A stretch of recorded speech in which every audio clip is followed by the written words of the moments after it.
All right. Peace, everybody. Welcome to Show and Prove. And I am Aki El Karar, you know what I'm talking about?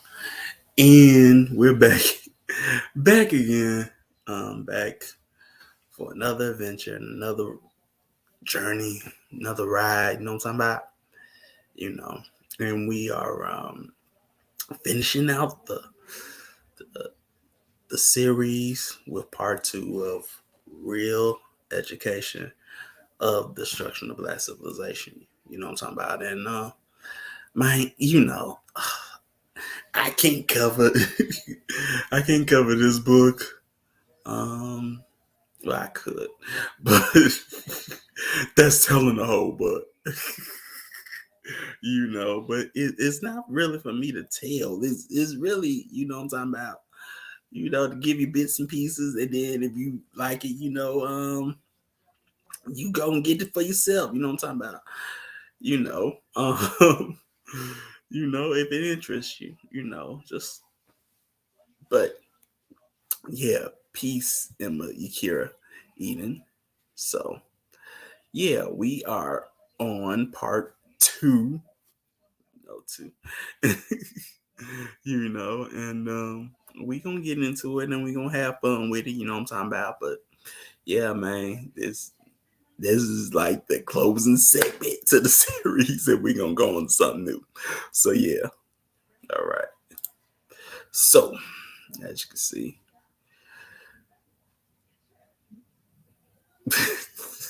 title screen, But yeah, all right. So second, okay. It brings us to the main reason for the focus on America. It quickly assumed the role of the whole white West as the various powers were forced from their imperial rule in Asia and Africa, forced, that is to say, from direct political rule or the political function of colonialism. The world at large, in the greater misconception of modern times, took this to mean African independence at last, African freedom, and the end of European colonialism.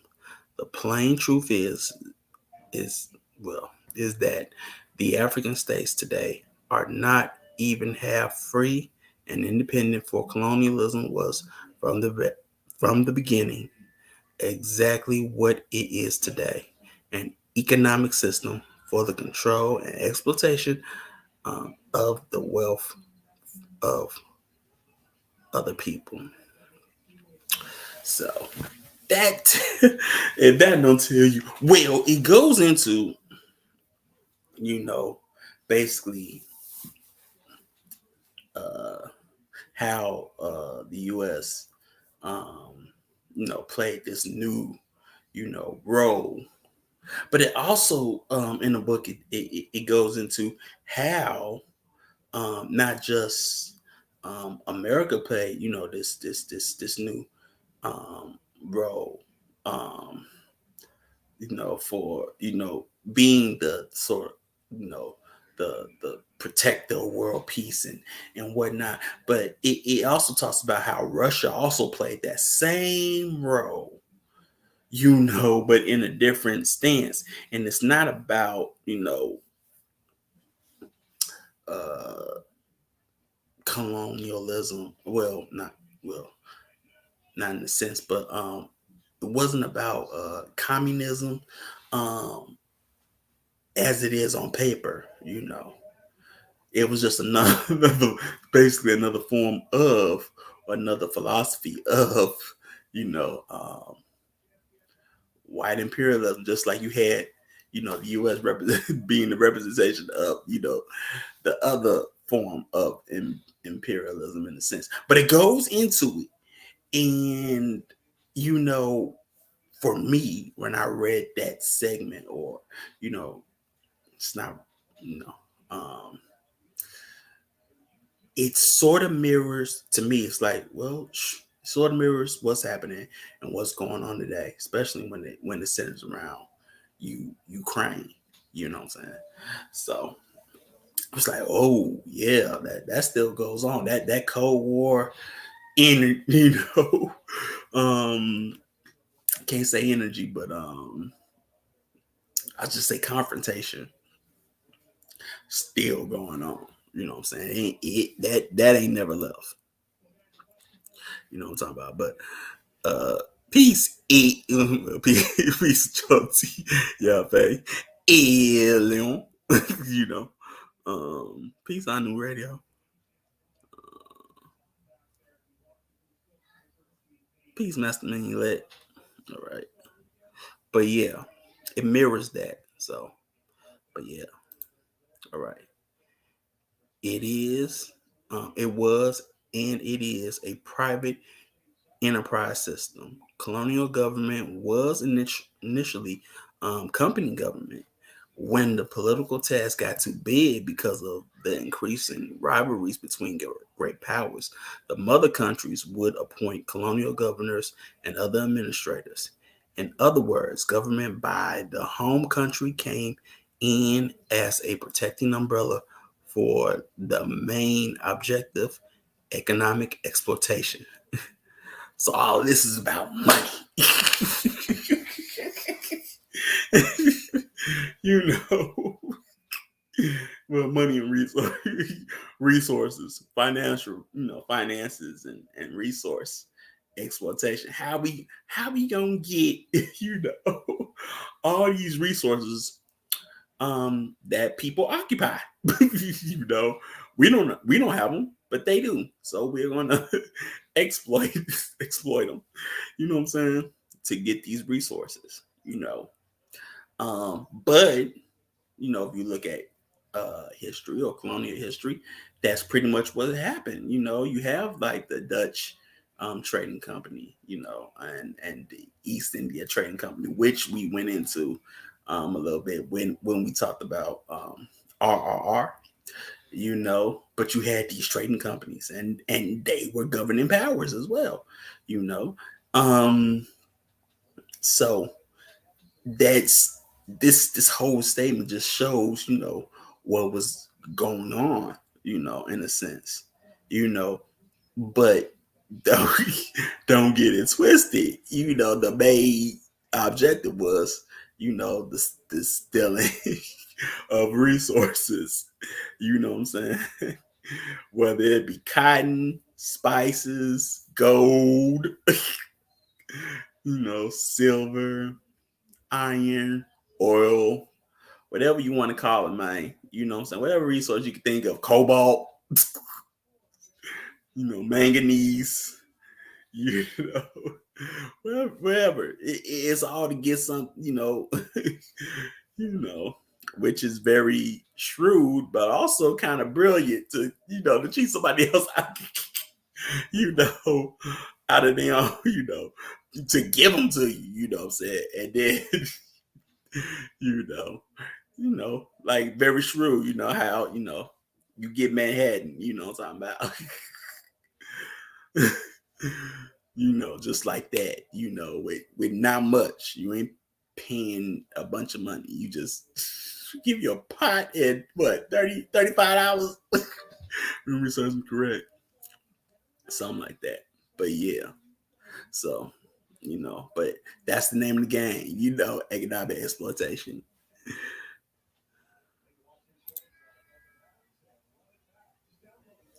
Okay. So the first line of action should center around the study and development of nationwide people involved self help cooperation programs, village by village, um, town by town, and block by block. Each community would do its own development planning. The government's principal role being to provide advisors, training, um, technical assistance, and loans when and where these are needed. So, peace, Akadari. Um, so what's going on here is that, he's, Chancellor Williams is just telling what is to be done, as far as when it comes to governance and education, and how, you know, uh, an African state should go about it. You know what I'm talking about? This reminds me. Hold on. Look, Choti Yafe says this reminds me of Daughters of the Dust Breakdown when we discussed the reality that slaves were not random but selected for their cultivating skills, rice, indigo, etc. Yeah, you you know, it's not a coincidence. You know what I'm saying? Like I was telling you, man. Well, when I first started the series, how I'm reading a book and how it literally tells you that it's books about the Ottoman Empire, but it goes into basically uh, the starting years of slavery with the Portuguese and the Spanish, mainly Columbus, and it talks about how uh, they started off, the slave trade, the Spanish did, in the colonies by and the first slaves they took were the Wolof, you know. So, and like I said, they stopped, like don't bring them people up because they started insurrections, but they were warlike people anyway, what I'm talking about. But yeah, you know, so they thought they were getting slaves, and then it was like, oh no, you just got a fighting force that don't like you very much, you know. But yeah, that's not a coincidence, Um, also, well, you also have to think about it had to be selective because what you're going to have breeding farms in the U.S. You know, even that is if you're chattel slavery. Remember this, but we're talking about people. If you're trying to basically make super slaves, you have to be selective in the breeding, and that comes with um, knowing who to breed whom with, you know. But then again, it also comes with uh, insanity, if you know some stories, because you also have the intermating of family members, unbeknownst to them, you know. But yeah, yeah, yes, yes. Yeah, it's in the manual. All of this is in the manual. Name of the game is exploitation. We gon' you know. So okay. So we should remain a weak people until we begin the drive for integration of blacks first of all, instead of battling to integrate with other peoples. Message.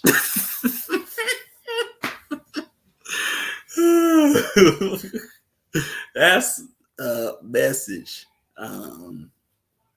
Especially, this book did come out, basically at the, you could say, tail end of the civil rights era. So I don't think nobody really no, it didn't. No, it didn't. Um I think the 80s, copyright in the 80s. But it tells you, man, this. Now I will say this: if we were to write a manual, this has to be put in the manual. This really has to put in our manual, you know. But yeah, man, I mean, the integration. There should be a drive for integration of blacks first, or melanin rich people first. No matter from the continent to the diaspora. There should be an integration first. You know what I'm saying? Even front cover for sure. Even you know, like in the movie Malcolm X, he says, there cannot be no black white union till there's black on black unity. We shouldn't even, we shouldn't even think about that until we do that for ourselves. For a lot of things to do for ourselves. So yeah, that there should be a drive for melanin rich people to integrate with each other. you know, um, and to get away from the stigma of, I guess, um, ethnic, um, ethnic issues that separates, because that was one of the reasons why there was not much unity, because somebody was from this tribe, somebody was from that tribe, which is understandable. But if you are to create a unified people or unified nation, then there has to be integration where those ethnicities are, or those backgrounds are there, but they never take precedent over the unification of the nation. You know what I'm talking about? Or they never supersede the the unity of the nation. You know, to where it causes destabilization or even civil war. You know, so yeah. But some of us, be battling to integrate with other people like it ain't. Oh boy. First it was lunch counters, then it was stores and whatnot. And then, there's a good movie that pretty much talks about this, in a roundabout way that I like. It's Lackawanna Blues, man, but it's about upstate New York. It's Lackawanna in I forget. But yeah, Lackawanna Blues, man, and it sort of goes into it. Has Hill Harper in it, right? But yeah, it was good. And then at the end of the movie, he sees and he says, how I think segregation opened one door, but integration closed another. How they had all these businesses, what I'm saying, black owned businesses, but when integration happened, all those businesses closed. And thus you have the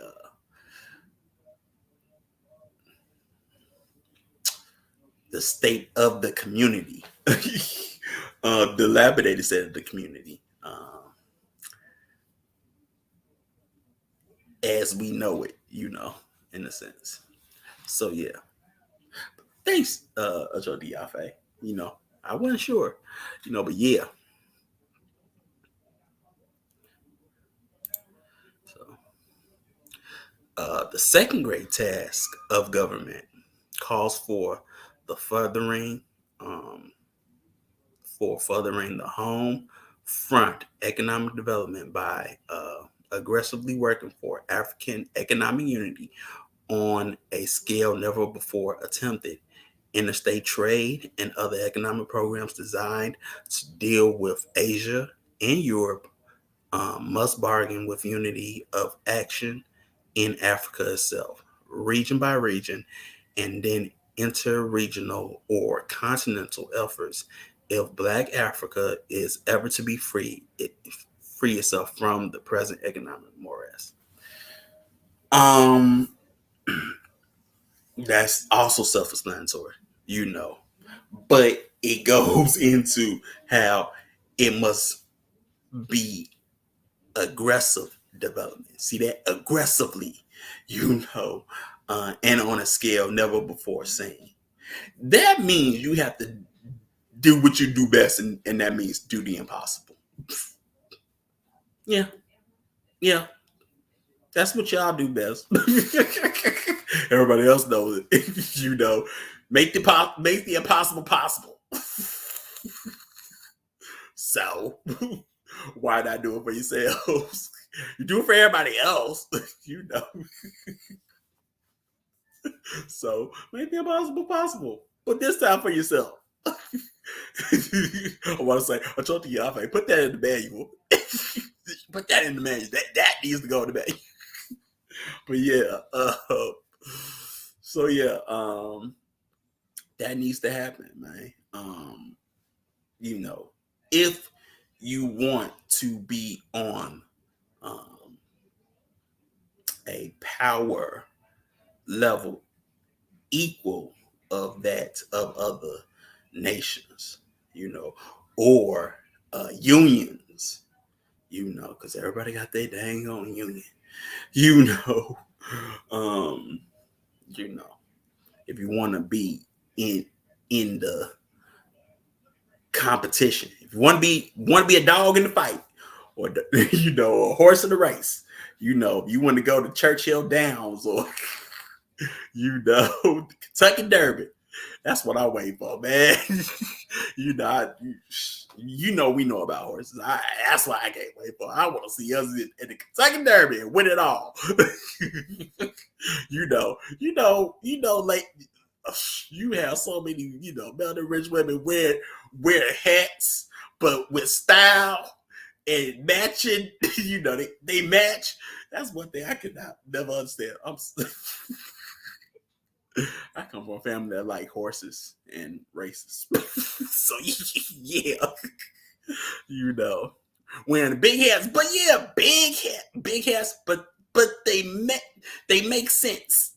You know what I'm saying? Because sometimes, if you ever watch horse races, you see them girls wear them, hats, and it's like, ugh. It don't, it's like it don't fashionably mesh well. You know what I'm talking about? It's not like, mother's board, Oh man. Shoot, speaking of economic development, I remember, yeah, man, that was one thing my mom used to do. She used to go to this old black lady who actually made custom hats. And I remember she bought my great grandmother and my grandmother different hats. But I remember they wore them one Sunday when I was a kid. That was when my great grandmother came up here from Mississippi, and man, and they all took a picture. I remember the picture. They was all just tripped. Them ladies was tripped, man. But yeah, but that was unity. You know what I'm talking about? Yeah, wear the big hat. Yep. No, stop battling for integration and make it impossible. Yeah. Well, stop battling for integration.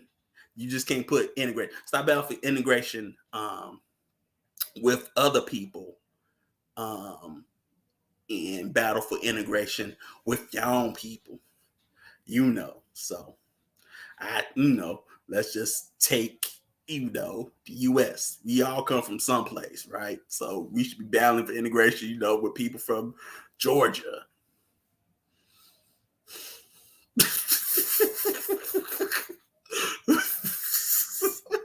Or New York. As much as that pains me to say. But y'all okay. Y'all okay. When y'all are cool. When y'all are cool and real, man, you can't help but like New Yorkers. But then you be like Wesley Snipes and Demolition Man, and none of them from New York, they too uptight. But other than that, it is. But we should still be fighting for that integration amongst ourselves before, for anything else. So yes, okay. If we have not noticed that every one of the great black nations studied rose as the result of a variety of wealth producing activities, which enable them to achieve set goals. If we miss this fact, then we miss the most important lesson they left us in this book. So that's another message, that these nations became great, or these empires became great because of their wealth, wealth. Let me say that again. Wealth producing activities. Mali was Mali because they had gold, man. I mean, come on, man. you know what you know what's go. you know. But a lot of them, if Egypt now, had a documentary on it. Came on PBS. It was called Egypt and the Age of Gold. And it just talked about the golden age of Egypt, but not in the sense of dynasties, but actually producing gold. And what happened, you know what I'm talking about? I remember that documentary. So yeah, it became the wealth producing activities or the financial solutions that created these empires, So that's the most important thing, because these solutions was able to have them expand and achieve goals and produce more wealth, and stun, stun them. Well, which can't be, but hey, so you can be Mansa Musa and Musa and stun on up in Egypt. Somehow them Western boys get there. Yeah, y'all ain't got gold like we do. We paint. And I'm on Hajj. But yeah, I got more gold to turn out your life. I'm just giving it away. I am making it rain. Not with fiat, but actual, resources. Yeah, watch the belly dancer just shake as I drop it down on them. Yeah, whatever. But yeah, so that already tells you what is important, and why these nations are important. They produced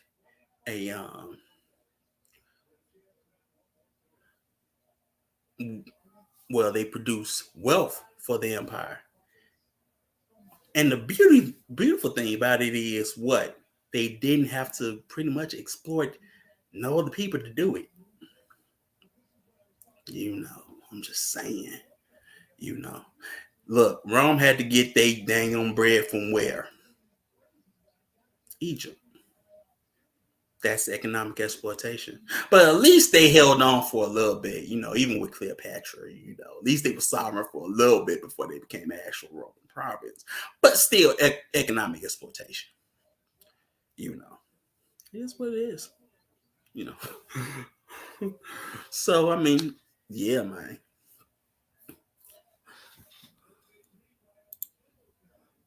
So, the movement towards an entrepreneurially based economy is key to the efforts towards our mental liberty on this planet. And that's an new way of entrepreneurialism. So, just so you know. Talking about the same thing. All right, let's get into it. Ooh. About to play the wrong thing. Yes.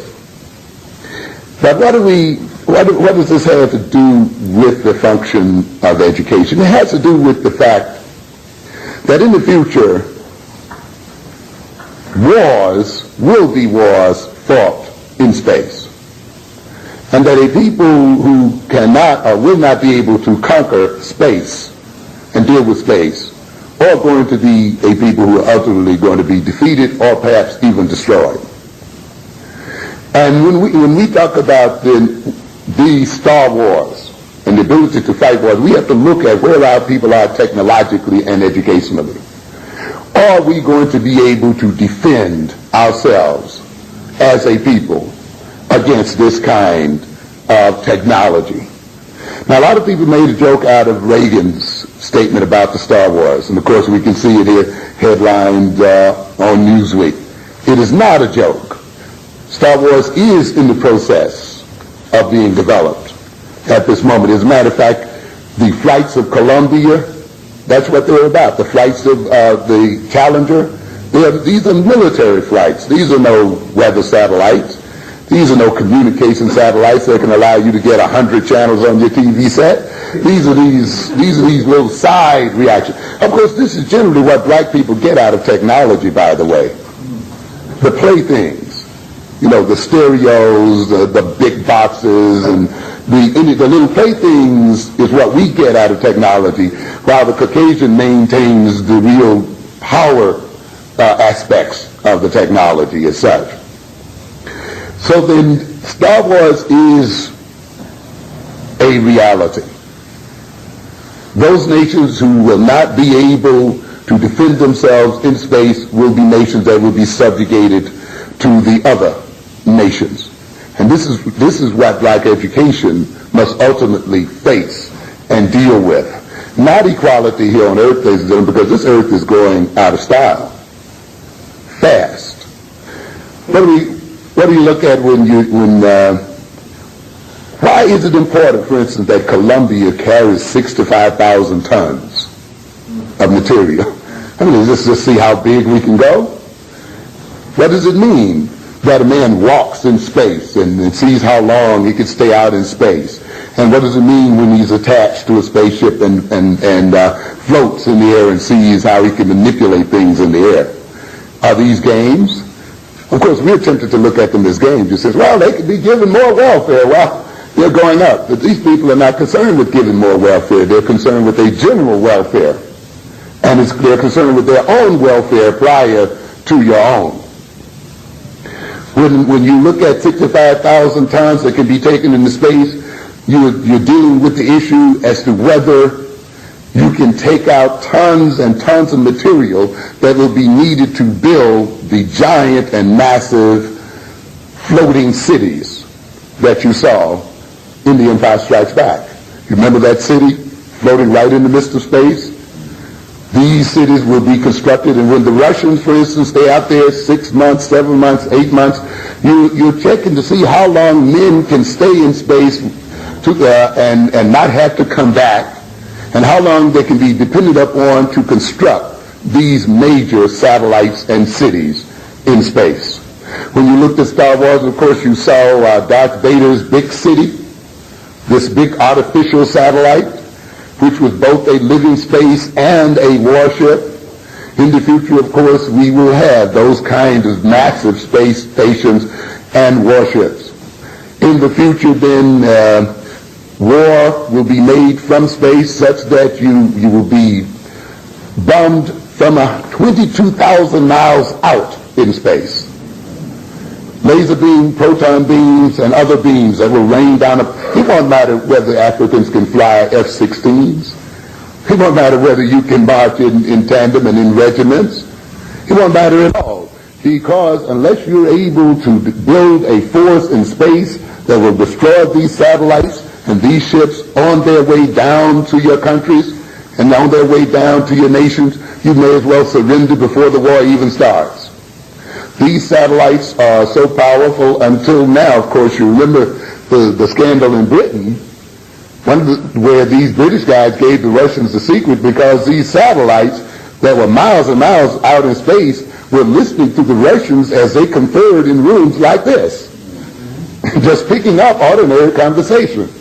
Not only picking up ordinary conversation, of course, photographing all of their military bases, all of their missile bases, all of their troop maneuvers, of course, were being photographed. These satellites are so strong in terms of their photographing ability until they have some that will literally read your license plate from thousands of miles out in space. This is no game going on. This is not about the weather. In fact, if you talk about the weather, of course, one of the major areas of research that's going on now is the control of the weather. This nation in Russia is very much involved in weather research, so that weather can be manipulated. As a matter of fact, there's some people who suspect it's being manipulated now. The Mexicans have complained already about intentions of this country to try to manipulate and direct hurricanes and other kinds of things. We are not playing.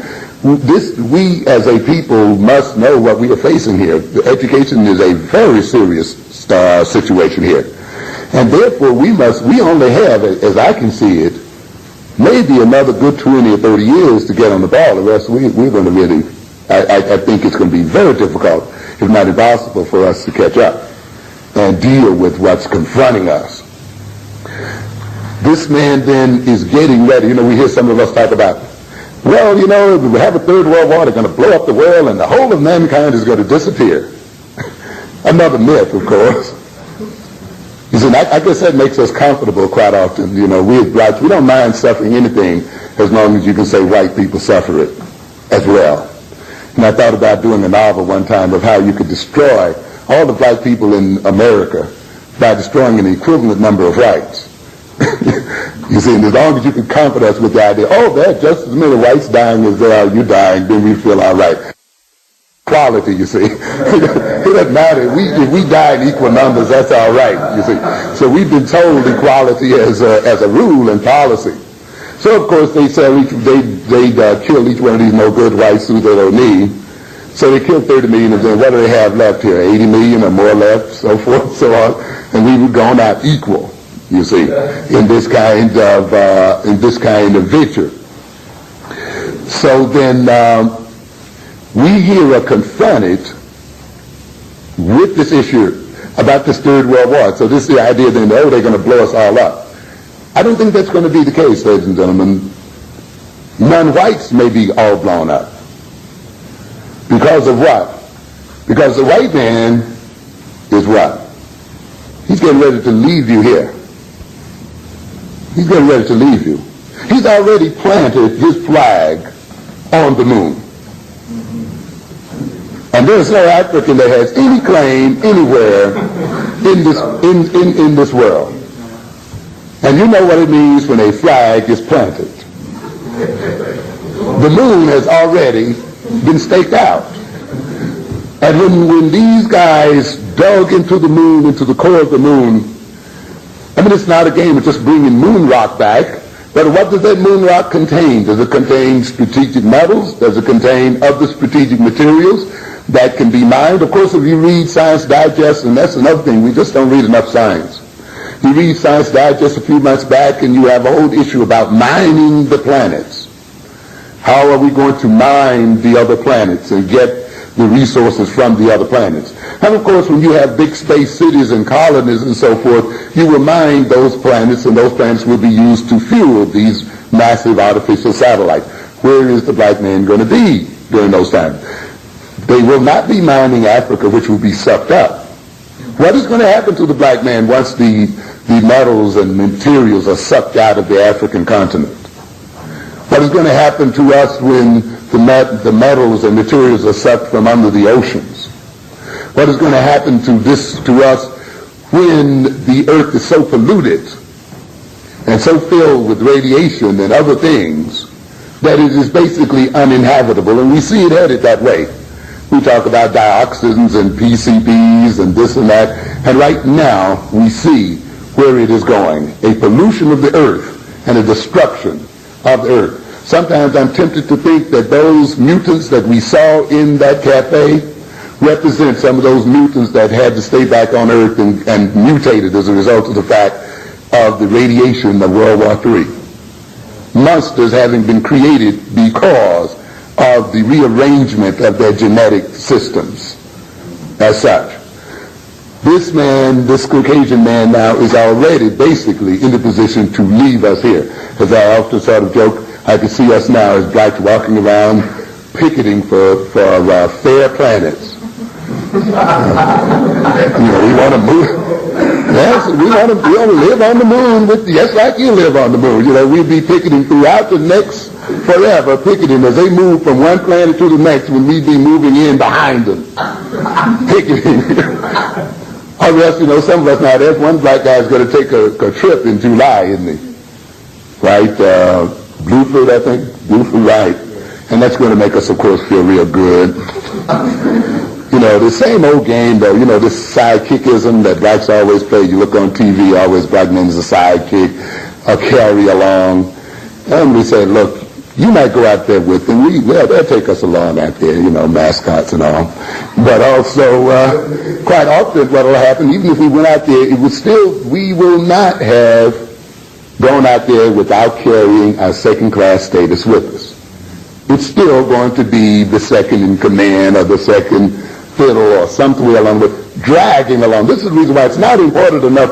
It's not just good enough for us to go along with them on the trip. We must be capable of making the trip ourselves and have an independent force. You see, or else the old game continues. So black second classism continues right across the satellites and right on across the universe. You see? And so when we talk about then the education of black children, we are not talking about just preparing children for jobs or just for qualifying them. We are not talking about just equality and so forth. We are talking about the survival of our people and the ability of our people to protect their interest. We have been sold a bogus. All right. Well, that's Dr. Amos Wilson on time about, and he before that part, he goes into the importance of science fiction, which it was a toss up whether to play that part of this, but I thought that part was more important. That goes back to what Chofi Yafe was talking about the sky balloons, and the place that you talk. It was off the coast of South Carolina, South Click, but South Carolina. That was the other place. And what was interesting about that is how apparently you have to shoot down those balloons a certain way so the debris doesn't fall all over everywhere. You want to shoot it in a way where it's not scattered. It's the same way. Same way how if you've been in the military like I have, one issue was when our drones would be shot down, right? And sometimes the parts be scattered all over everywhere. But we have to, reclaim those assets. But it's hard to reclaim those assets when, they've been shot down, and they're not intact. And then not only that, before you get them, they're already been taken apart by the locals. That was, but yeah, it's the same thing. You know what I'm saying? But yeah, they shot one down here last. So yeah, see. So, but you have to shoot them down in a way where, like I say, debris doesn't fall all over everywhere, injuring people. From that height. So yeah, but also like he was saying, man, we should be preparing to have our own force, in space. You know what I'm saying? Shouldn't be all trying to apply to Starfleet. Of course, if it's me, I want to be on the Klingon side of the game. But what a Romulan? Romulans, I don't know. But definitely Klingons. Yeah, we can't all apply for Starfleet and try to be a part of that. Thinking we gonna make a difference and whatnot. You know what I'm saying?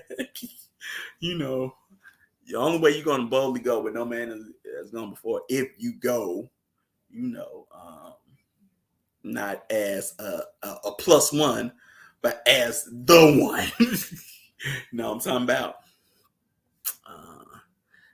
Yeah, she called it during the midday affirmation a few songs ago. I think Sky people are probably told up the invoices. Yeah.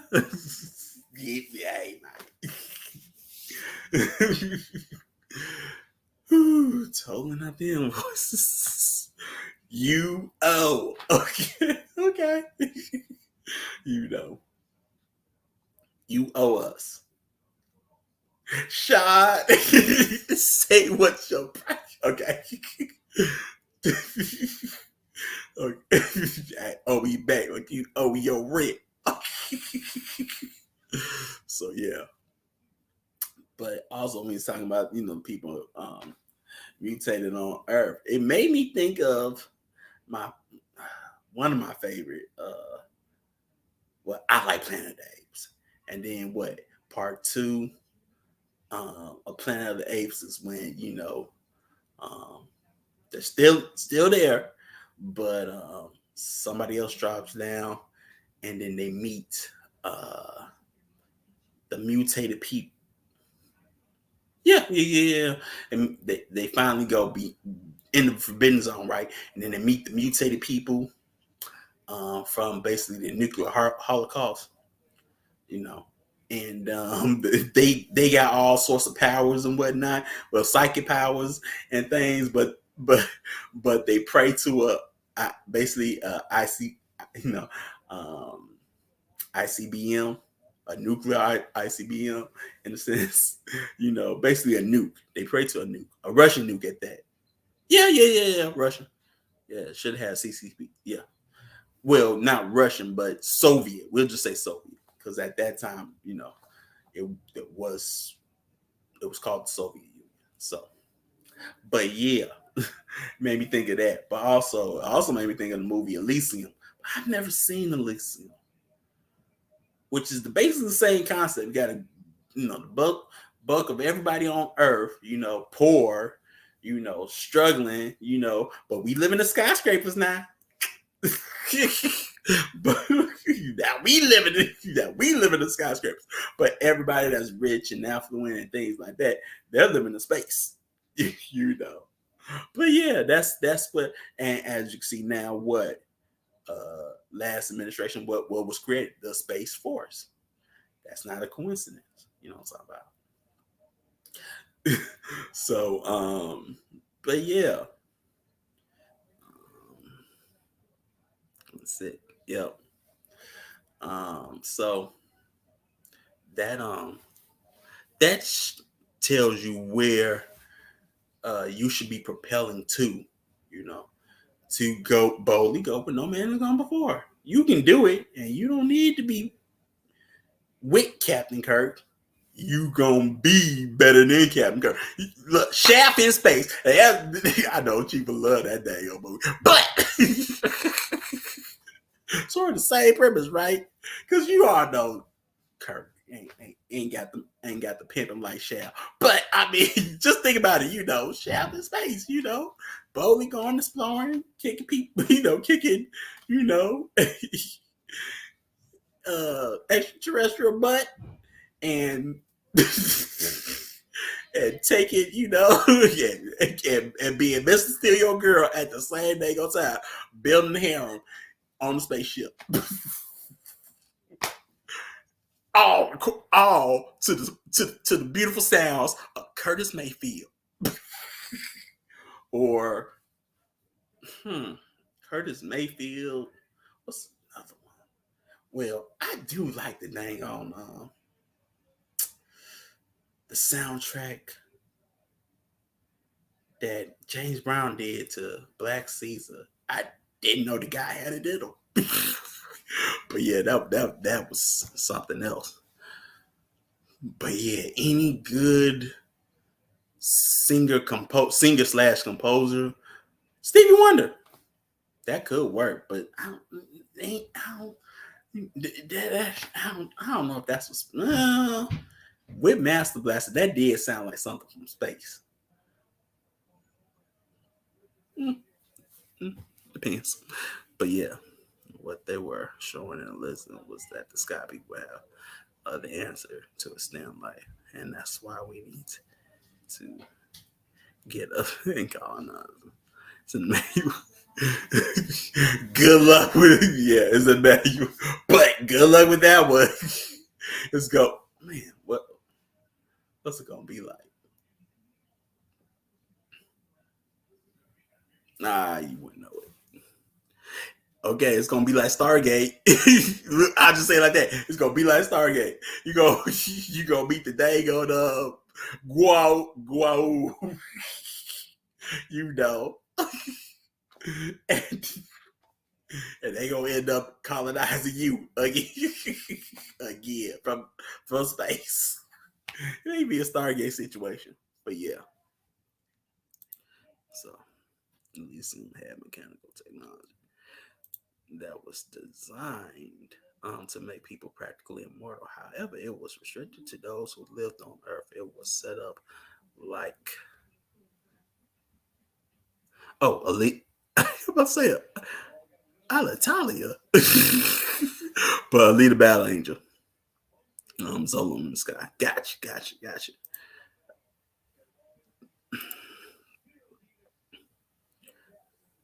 But hey, Mississippi wanted to miss with Cowboy Bebop.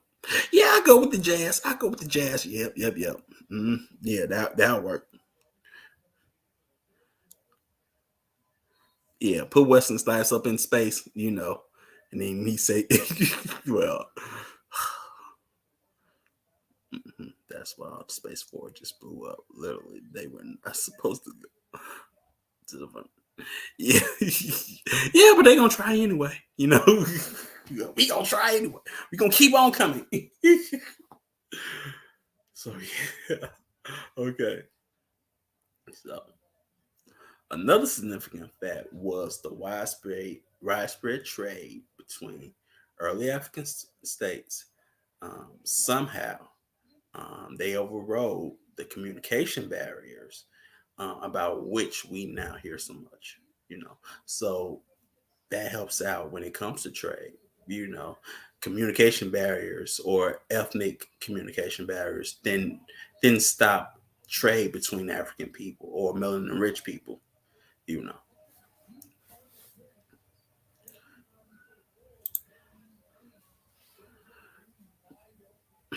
okay. The black people of the world have therefore come at last to destiny's crossroads. They must make some fundamental decision as a single people. The one hopeful sign is that they are slowly and painfully coming to their hitherto beclouded senses, coming to realize that they are one people with a common destiny, and that no matter how scattered over the world, the treatment suffered by one black group is suffered by all. Bam. So, mm,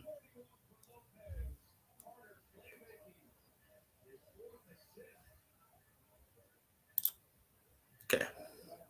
But there is a terrible crisis of leadership at the crossroads.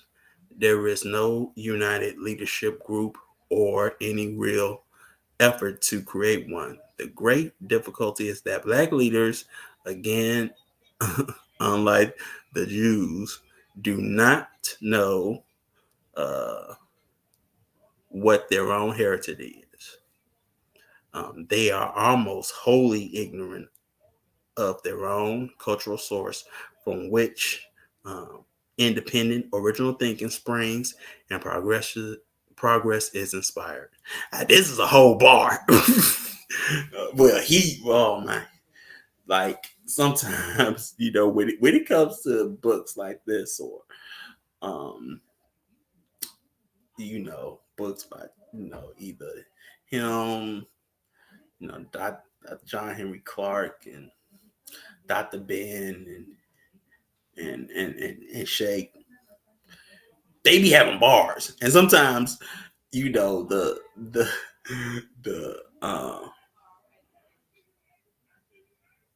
the easy and hard part is choosing which bar to bring out, and put it in, because they be dropping bars, what I'm talking about. They be dropping real hot 16s, what I'm talking about, and but this one goes into the crisis of leadership, which has to be said. This is probably why Chiefs News says that we don't need no leaders, for this very reason. But it goes on because this is,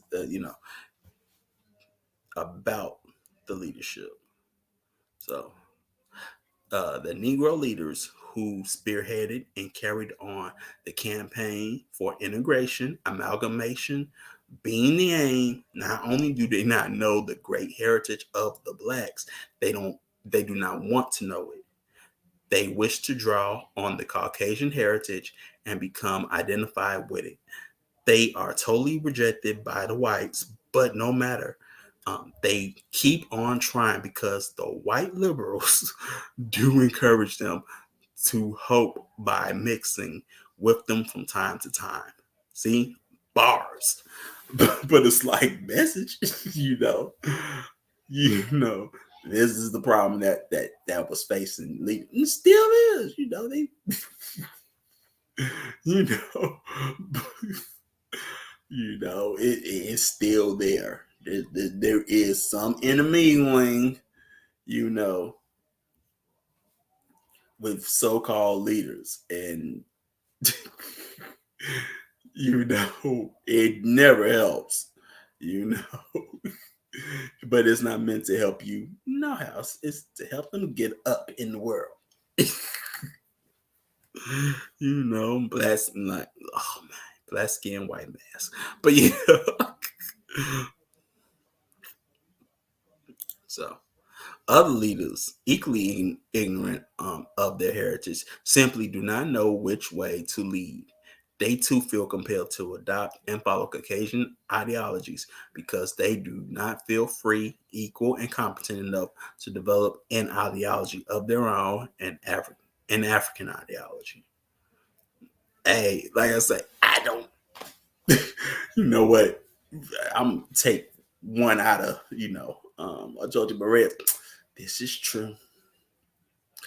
And it, yo, this all these bars. Yep, this is true. Mm-hmm.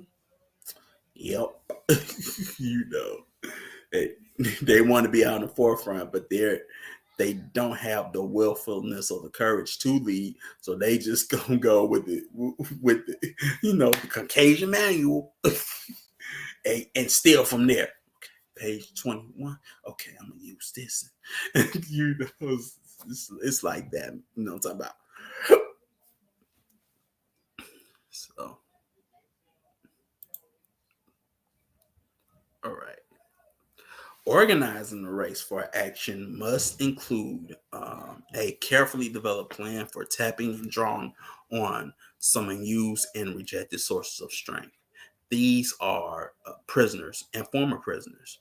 For among the many problems which the blacks themselves must solve is crime, and primarily because almost all crimes committed by blacks are against blacks, not whites. Message, you know what I'm saying? Um, like I say, it's pretty much self-explanatory. But when you have a population that is, grossly incarcerated, there was a time where white people actually made up the majority population, and then what happened? They were criminals. You know what I'm saying? And but because of you know dominant society, they got reform programs and let's find a solution to this problem. You gotta do the same. You gotta solve that problem for yourselves too. How to solve the criminal problem. You may not have created. It's all warfare. Even this prison system is warfare, but still got to solve it.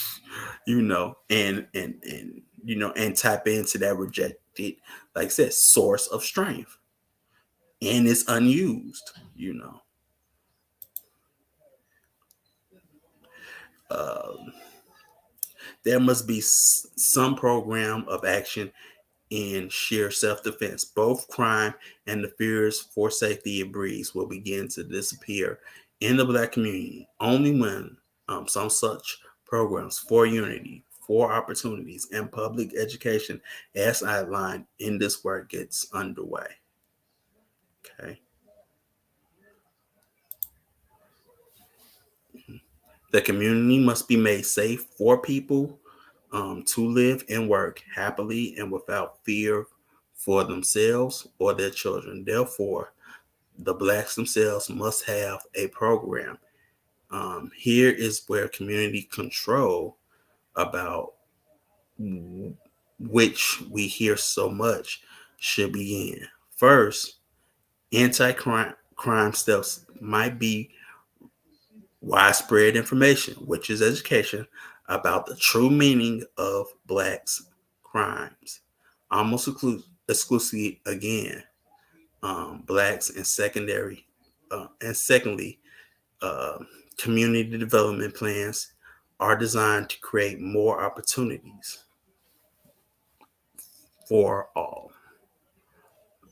So your program should you know educate people on what black criminality. I well, psychologically, from a psychological standpoint, Amos Wilson did it. He knows much about black criminality. It's more than one. We'll get into a little bit of it though. But yeah, man. So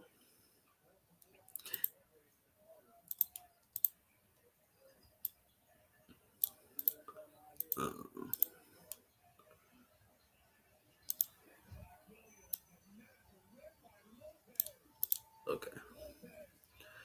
As things stand now, all this talk about returning to society is sheer idiocy. What society? The only society I know about is as criminal and oppressive outside of the penal institutions as are its representatives inside of them. The big difference is only in the bigness of society in general, the bigness off the street and up in high places, and the bigness of the hostility to and rejection of the men coming out of prisons by the very same to which they are expected to return and adjust. You're expected. Well, if you got family members that ever went on vacation, yeah,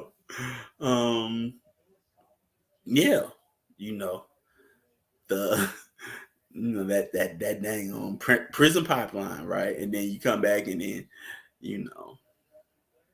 you're supposed to get what acclimated back into society, but then you're rejected by that same society. You never can get a leg up, man. Like, just think about stories, I heard, homies getting out of prison, and then they talk about trying to find work, or if they did find work, and then how they weren't making no money and things like that. And like, man, I could have did. But yeah, man.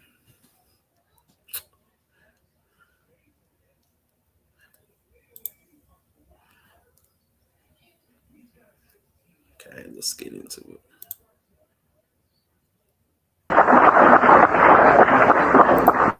So you see, we got to look at and understand those mechanisms so that we can counter those mechanisms. You see. So what's happening here is we fight and react to right on black violence. Anger remains at a high level in this community. And every black person is angry. I don't care how peaceful and humble you may appear to be. It's there. Yeah, it's there. Yeah, we try to hide it. We try to hold it down. It's there. Fear, not knowing when your faith rests in the hands of another people and you don't know how the hell they're going to act. You got to have a fear there. When you're going to be insulted, rejected, and all those kind of things, we have to go through as a people chronically. Shame, guilt, self-contempt, self-alienation. Many of us just want to get away from ourselves. I'm not black. I was human before I was black. You got some crazy group making that statement now. All this other stuff, you know. I'm anything but black, please. We get displaced aggression, we're angry, but we can't attack the people who are doing it to us. We attack fellow victims. Right. We even identify with our aggressors. We want to be just like the people that rape and rob us.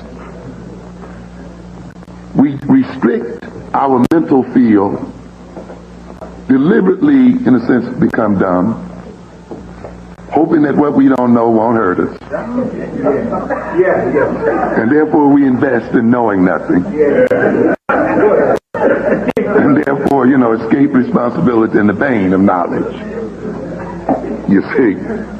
Yeah, we learn to be dumb. That's right. Yeah, we work at it. You can look at it in the schools, working at being dumb. I'm telling you. And that's a reality because how many of us grew up when under the aegis of when a white man called you a smart nigga, you know you're in trouble. And for safety's sake, you didn't want that label to get out. You know? And some of us finned acting dumb in front of white men until we actually became what we pretended to be. And some of us then identified that with Negro culture. Yeah. And now we make studying books and gaining knowledge acting white. You know? This kind of game. Here are the people, the discoverers of writing and the book and so forth. Now have youngsters who call people who read books and so forth nerds and geeks. It's an amazing turnaround, isn't it? Yeah. In order to maintain their prestige and peer acceptance, they must reject knowledge. What kind of game is that? This is what happens. So we restrict our visual field, we restrict our perceptual field, mental field. Many of us then become passive, reactive, and we internalize the racism. Now, we can deal with this, and this is common to black people across the board. I don't care what class you belong to. However, being a member of a particular class, can mitigate some of these and most of these basic reactions on the part of all black folk. You see, having money can mitigate it and permit us to express these feelings in different sort of ways and to hide them in different sort of ways. Family structure also can mitigate some of this anger and shame and all the other things that I mentioned.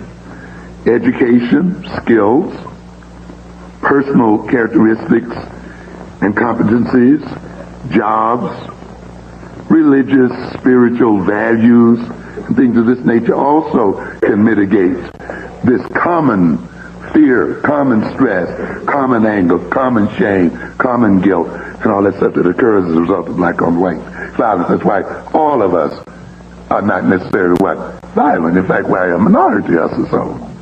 You see. Have you ever wondered, that the major problem is why all people, black folk, going crazy in this society and just running over it? Yeah. That becomes the question. Why aren't there more of us in this business? But when you look then and combine these psychological effects that are common to the community, and then combine them with the ordinary crises that adolescents go through, okay? As adolescents, moving from childhood into adulthood, from boyhood into manhood, and what that involves. Adolescence in this culture is a very volatile time for the youngster. It's a time that they struggle with their identity. And yet, the black adolescent's identity is being hammered on and confused and knocked on. And that's why he's different from the white adolescent. Even though the white adolescent may be struggling with his identity, who am I and what am I, it's still not the same thing, you see. We get caught up in false equalities. You see, well, white boys and white girls are also trying to find who they are and what they are. But do they have another group saying you're naturally dumb, you're naturally inferior, you're naturally this, you're naturally that, and creating this in addition to what you would call that normal crisis? That is what? The black dimension to the adolescent crisis. That's why you just can't take an adolescent psychology book and leave it at that. There is the added dimension there. Who am I? The adolescent must identify finally with an ethnic group if they have not identified already. Maintain a gender identity. Am I masculine? Am I feminine? How should I express my characteristics? What characteristics are associated with masculinity and femininity? What are the characters of being a man? And yet again, we have, as black men, the problem of being under the domination of white men. That creates a problem in our arriving at our definition of what it means to be a man in America. Yes. And that adds a whole nother dimension to the struggle that the African male has to go through in America. And a great deal of black male adolescent violence is centered right around that struggle. What does it mean to be a man?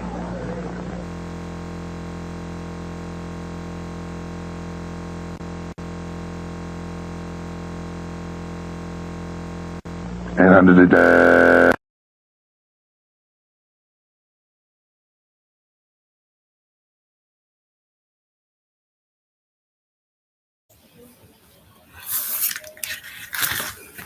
Okay, so as you say, see, Dr. Amos is just coming back with it, but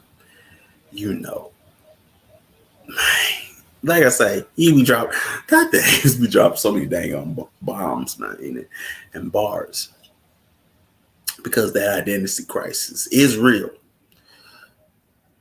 And now you have a crisis in, when it comes to gender and how everything else matters. You're I still can't understand, non-binary. I just can't. I try to wrap my head around it because I'm thinking zeros and ones, but it just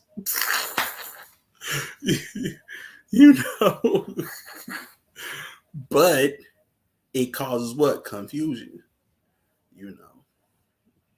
So all of that is real. And for, like you was talking about, being smart, was a dangerous thing, which we all know, even from slavery up till now, still, being smart, being calculative, and things like that, you used to call it uppity, what I'm saying? Things like that. We gonna fix you. Things like that, man. And then what? Because of that, we ended up doing it to ourselves. Why you talking white? Why you like this? Why you like reading? What you gonna get out of a book? Things like that. Yeah. Who taught you octagon? You mean that octagon look thing over there? Oh, Lord, what his eyes gonna do? Now he's in a real dilemma, which he's not. Well, you're not lying. You know how to read. Wait a minute, side. Even the, I don't know why you're asking me, Mr. Jefferson. I mean, it says in 3/5 man right there. Wait a minute, Silas. Can you read?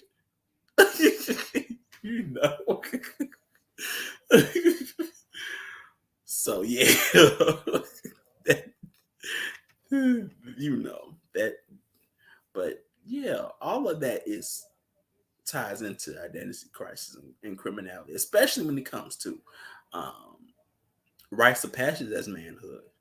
That plays a part, you know, in in criminality, you know, on both sides, you know, and that was also sort of, well, that was also by design, you know.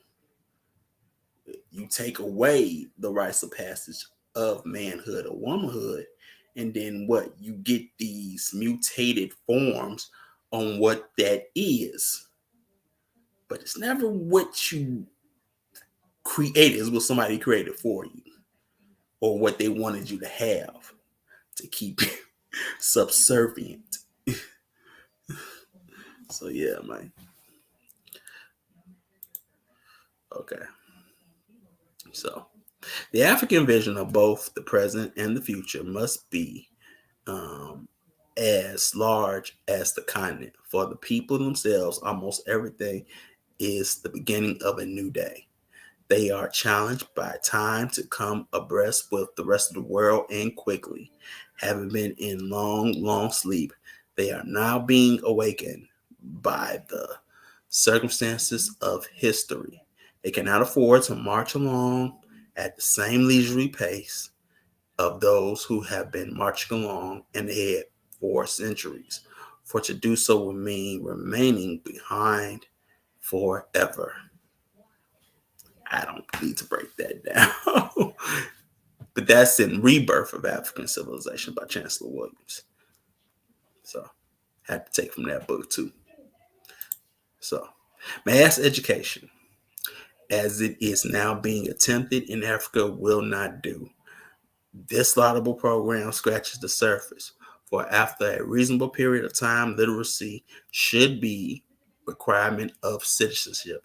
Illiteracy outlawed, um, and inexcusable ignorance considered a crime, which I thought was a you know, as was a good idea, you know, as when it means for citizenship.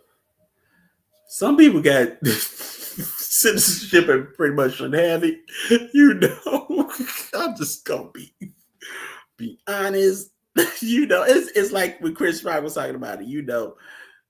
Talking about your U.S. Citizen. You're just lucky. You happen to be born in in the land. But as a citizen, you didn't do anything. If you know. And then he goes down on the requirements on who deserves to be a citizen. But literacy, yeah, some people can't read and can still be a citizen, or can be ignorant, highly ignorant, and can still be a citizen. But yeah, literacy should be outlawed. There should really be nobody that should be illiterate. But this is a part not only of education, but also governance. If you pay attention. But yeah, man, it's also part of governance. But ignorance, inexcusable ignorance, considered a crime. I'm all for it. You know, almost like welfare. Yeah. Mm-hmm. So, indeed, African education will require an expansion of the whole concept of talent. Talents are now conceived of and limited to such things as academic excellence, classical concepts and interpretations, abstract thinking, quick thinking, good memory, and ready recall. Um, Speed in reading and understanding, speed in mathematics, mathematical reasoning, and conversational ability. Um, I had to, because it's a, yeah, let's see. Yep, saying there, this is the same paragraph. So there are um, other talents generally recognized as such, which need to be glorified and also made an integral part of the educational measuring yardstick. Some of these are the gift for reading cooperation, the talent of good manners, which includes instinctive politeness and respect for oneself and others, the talent for helping others, a quality akin to a natural love of people going on. The talent for being at home among strangers, even among those whose languages and customs are decidedly different from one's own.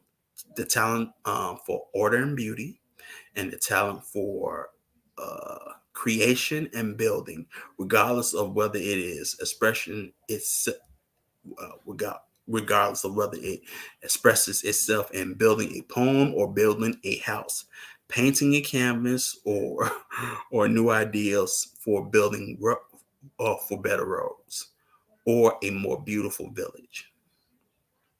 So we basically have to broaden what it means to be talented or have a talent, you know,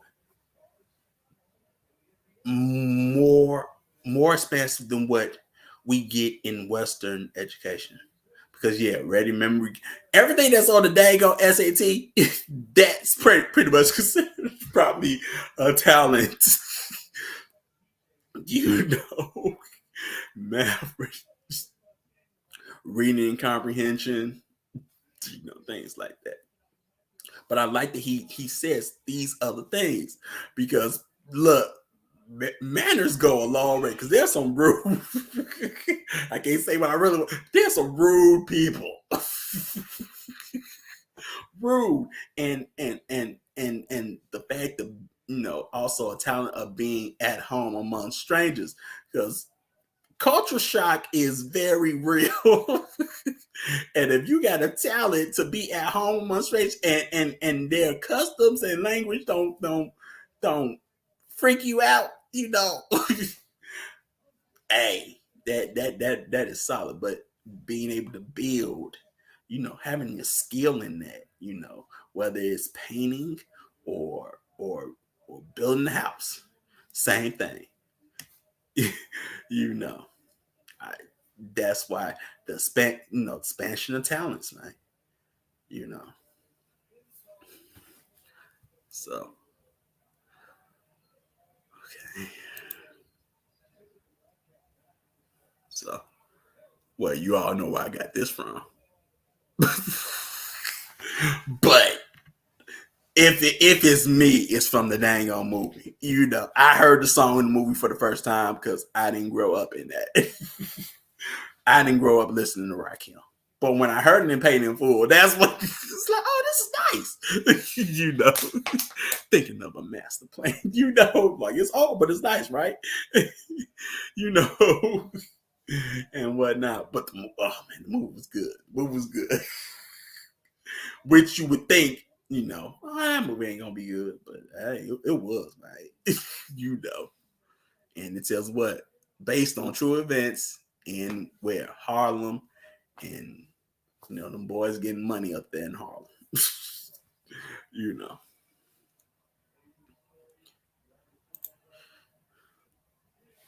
So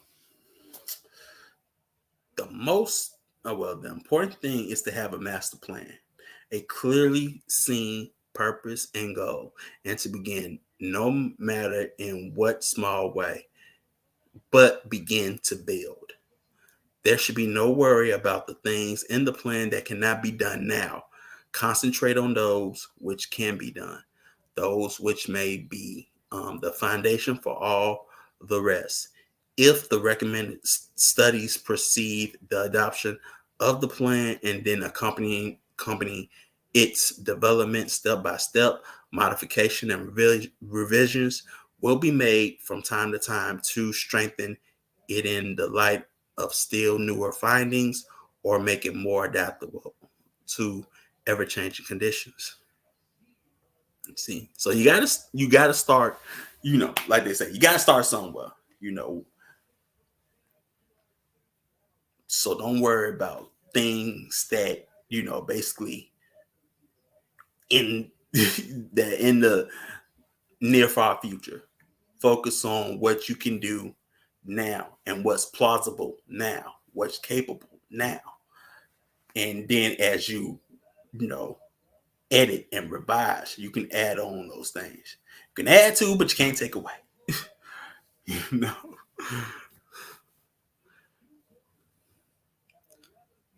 So uh one of the greatest tasks of the university will be to provide trained leadership for the overhauling and reorganization of the school system.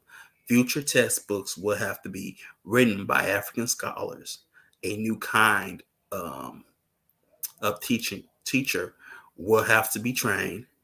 Sensible standards will have to be set for each level, and educational system that includes training from 5 to 65 will have to be developed. Okay, goes on.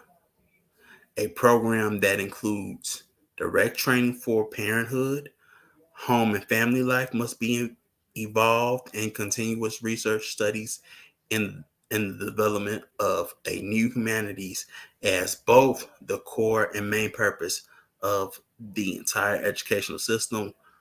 Um, will be the new university's noblest system. So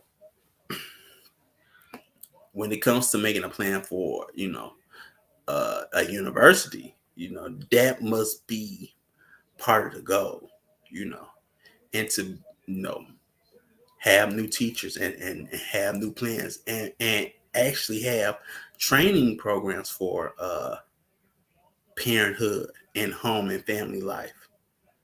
You know, um, yesterday I was on Twitter and just looking at my own schools,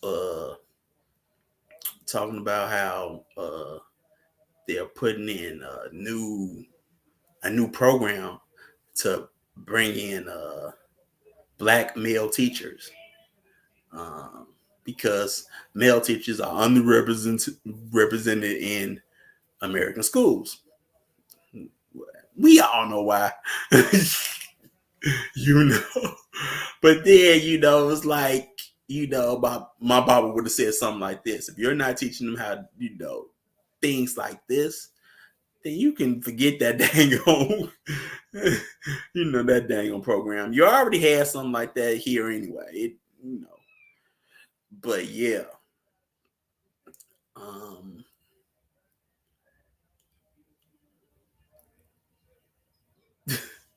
so I was gonna talk a little bit more about that school system, because the American school system is just crumbling. So it's like, how you going to get, retention? How are you going to get, men in, the educational system when even they can see, no, nobody want to be in there. It's not safe. What is not safe? So you got, then you got to deal with all the chaos. Oh my goodness. How do you, but you want them in, you may, you know, you may get a Joe Clark situation real quick, and then you have parents like, you can't say that to my child, and then lawsuits and whatnot, and but yeah, that continuing education with those rites of passage programs occurring throughout one's life is a critical point. I agree, Master Man. Like it is a critical point. That's why I said 5 to 6 5, because you're constantly going to be learning, and you're constantly going to need uh, new educational restructuring. You know, always focus on representation, never on efficiency. Yeah, we need more representation, but usually it's never geared toward the heterosexual man. But yeah, you want men in schools. That ain't for for guys like me and you, man. Like they don't want us, and they ain't gonna want me in there. They ain't gonna want you in there either. You, even if you just teach in our school, they ain't gonna want you in there.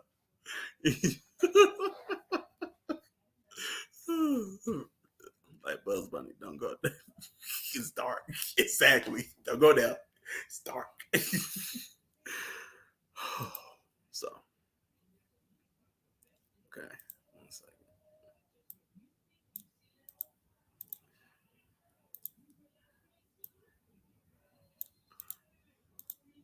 Economic development activities are direct survival activities, the means of existence, helping to provide means of existence. It it is as simple as that. The main goals of a great unity movement can never be reached unless the organization has its own self-generation financial resources to protect, defend, and promote the interests of the race. Organizations which must be subsidized by government and foundation grants to exist are not an independent position. Like he's throwing shade and giving bars at the same time. Sometimes that's the beauty of Melon scholarship. If you ask me, that's the beauty of Melon. You would get shade, and a bar at the same time. Like the back and forth between Garvey and W.E.B. Du Bois. That's a URL battle rap. If ever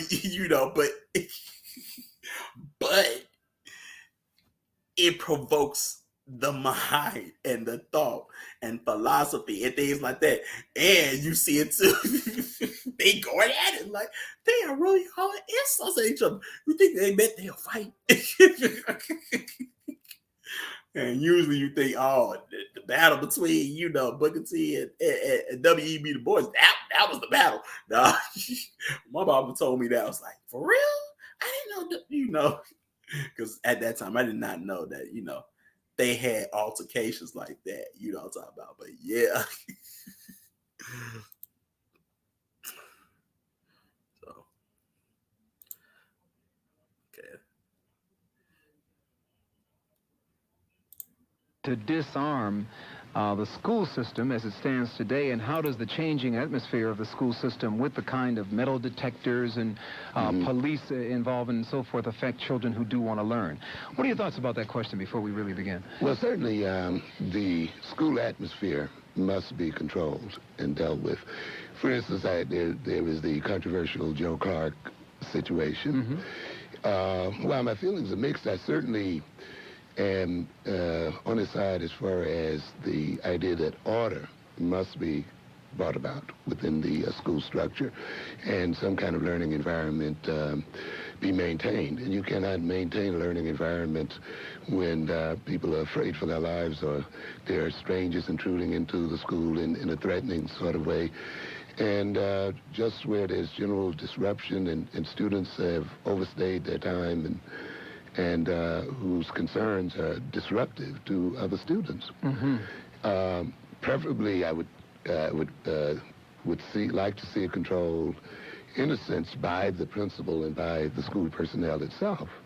I prefer that the police not be brought into the situation. And of course, if it could be helped, certainly metal detectors and that kind of atmosphere should not be put into the schools. Only there as a last resort when nothing else works. But I believe there are other workable ways of controlling the school atmosphere and the school circumstances. But we must, the administration and the community must gain control of what goes on within the school house and the school building itself. When you say that you think that there are other approaches, what do you mean by that?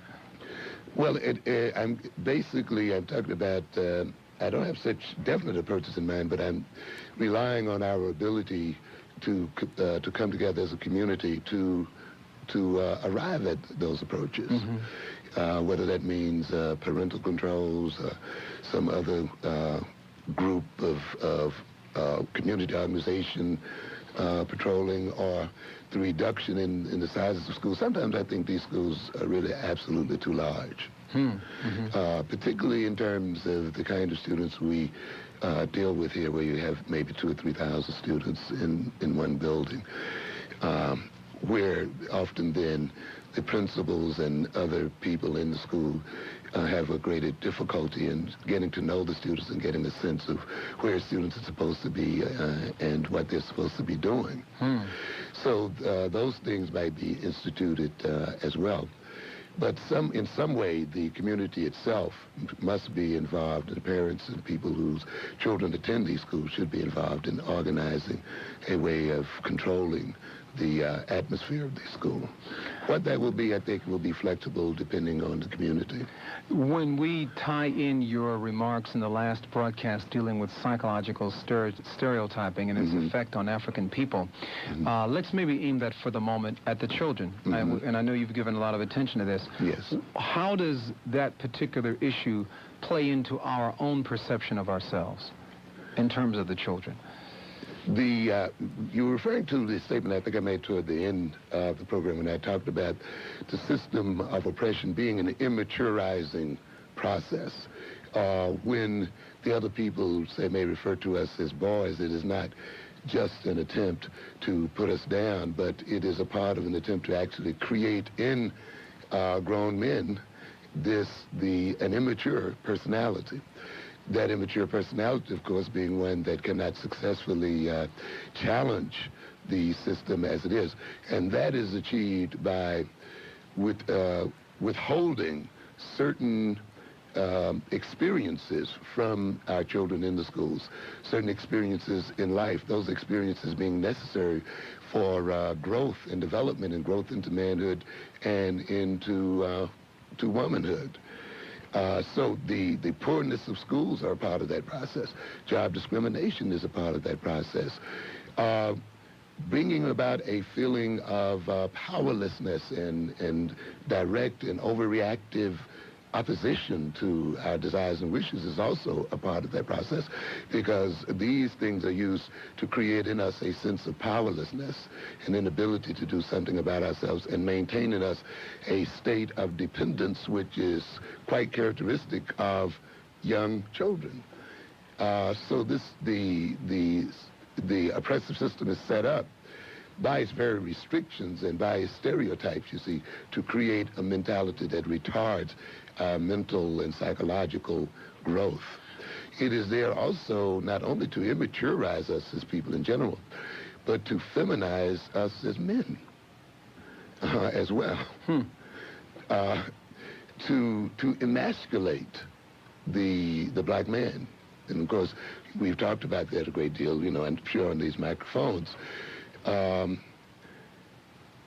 You can see that even in the kind of leadership we provide. And when I use that word feminize, I'm speaking of it in the old stereotypical sense of where a certain dependency was created and maintained, where let me just be more straightforward about it.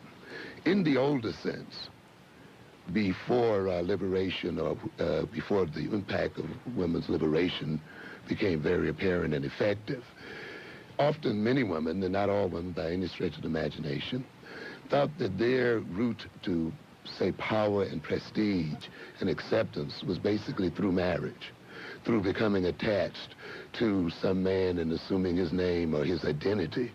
And therefore, she would get a vicarious kind of power if her husband was powerful, if she carried the name of the husband, and so forth.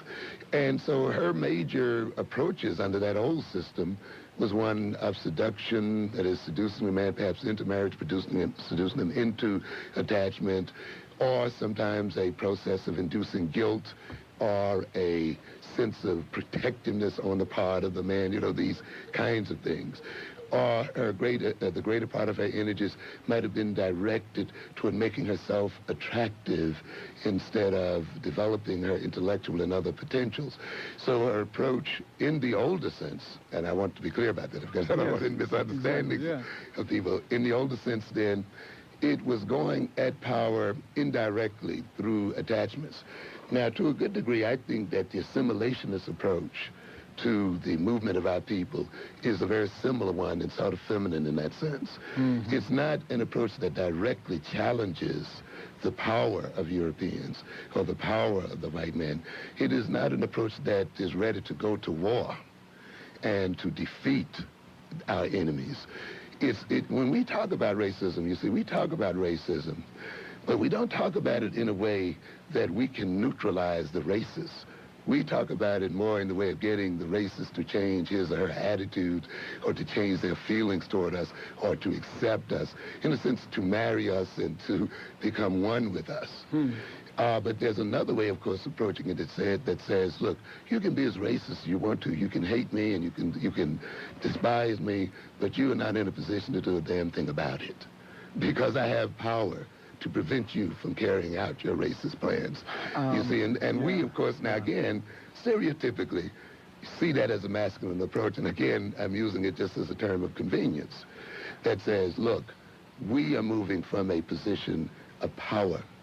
And we want to build our own IBMs, our own Xerox Corporation, our own armies, our own nations, and not marry into you and become attached to you through some kind of curious identification with you. Because what happens is that still leaves you disarmed. It still leaves you in a position that if your husband divorces you, you're not in a position to carry on your own life and protect your own interests. It still leaves you in a position that if your quote-unquote husband decides that he will attack you or drop you in some kind of way, it still doesn't prepare you to provide for yourself and to take care of yourself. So integrationism that does not set us up for the assumption of real power and real control of the means of productions and so forth is, in my way of viewing it, a type of feminist approach. Okay, we're going to take a break for news headlines.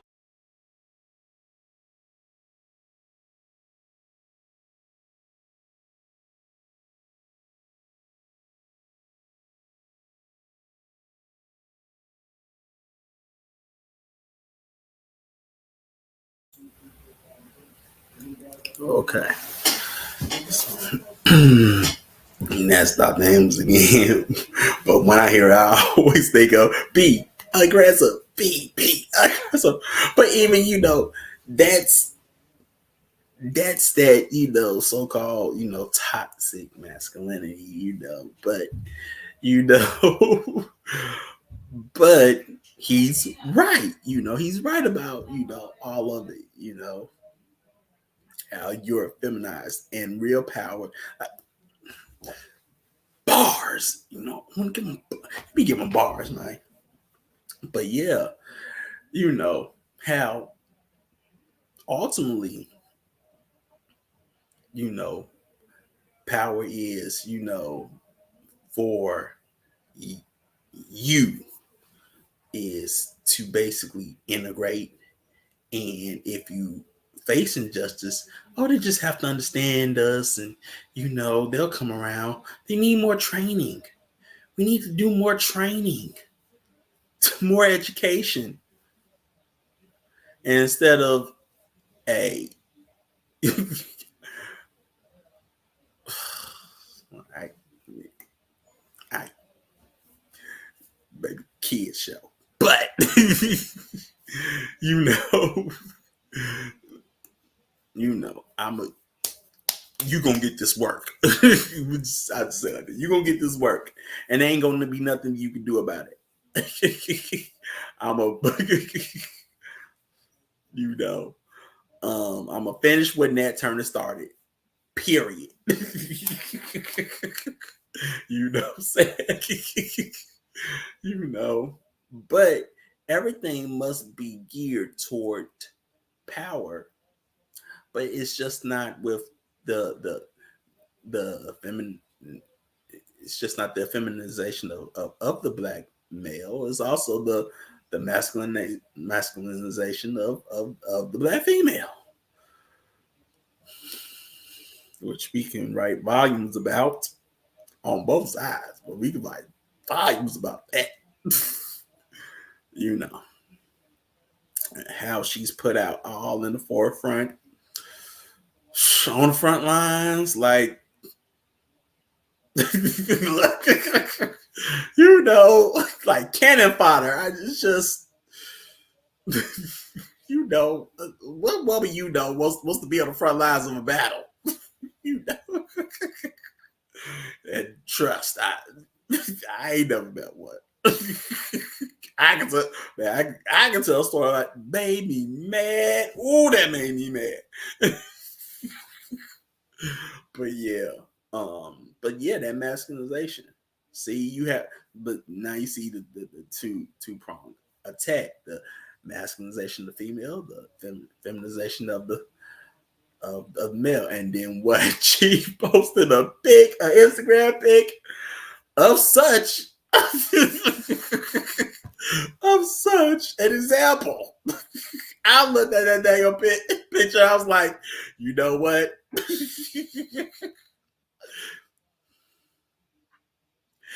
The Virginia board would have never gone for that. I'm just saying. I don't believe CB. I would have believed CB would have gone like that. I don't think he would have. I'm just saying. I could be wrong, but that's probably. But yeah, he wouldn't. He wouldn't.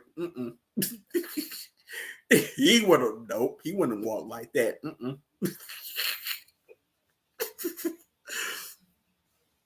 So yeah, like, but yeah, on so many levels.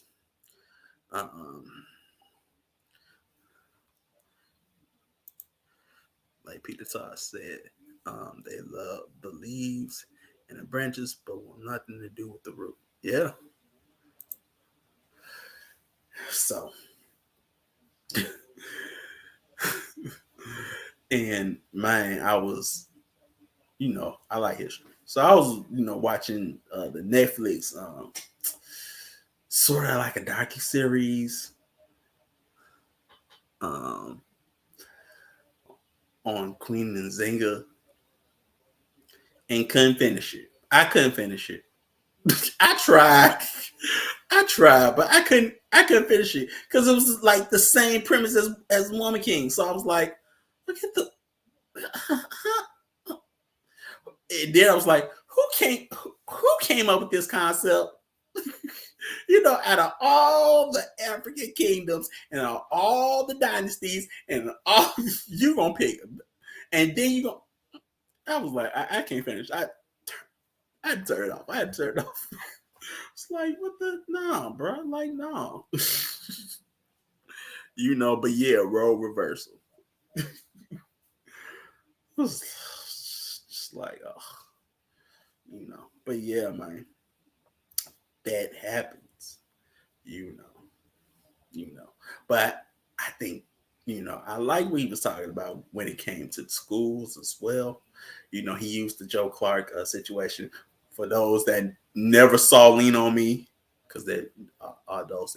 It's about, Principal Joe Clark was at Ferry side, but I know it as Patterson just because I knew somebody that went there in college. So, and his brother went there during the Joe Clark era. So, but yeah, that's what he's talking about. But yeah, I also agree. These school systems are way too large. You're funneling so many dang on kids and whatnot. The classes are too large. You know what I'm saying? You can't properly learn. And then we can go into who's teaching the kids. Surely none of the community. Nope. But yeah. Yeah, Maximum role reversal. Like, that's why I said, homie went out like that. Would have been dancing to his tune. Let me see you get ready, right. But yeah, just I couldn't look at that. I couldn't look at that picture no more. It was just, it was depressing. Some of those things are, you be like, man, this is too depressing. I can't look at this. I gotta, uh. But yeah, man. So let's keep on going with it. Okay. All talk about Black Power is empty until we begin to make Black Power a reality. And the only way it can be done, and that is by building step by step a race organization so great that it will not only be the voice of the united people, but would carry out efficiently an economic development program um, to assist their advance on all other fronts. Bars. I don't need to. Hey, I don't need to say. I don't have a comment to that one. I mean, it's there. You know, no hammers, no hugs. Chief said it. You got to build something, man. Got to build something. Got to grow, man. You know what I'm talking about? Otherwise, all that power talk ain't gonna mean much. So yeah.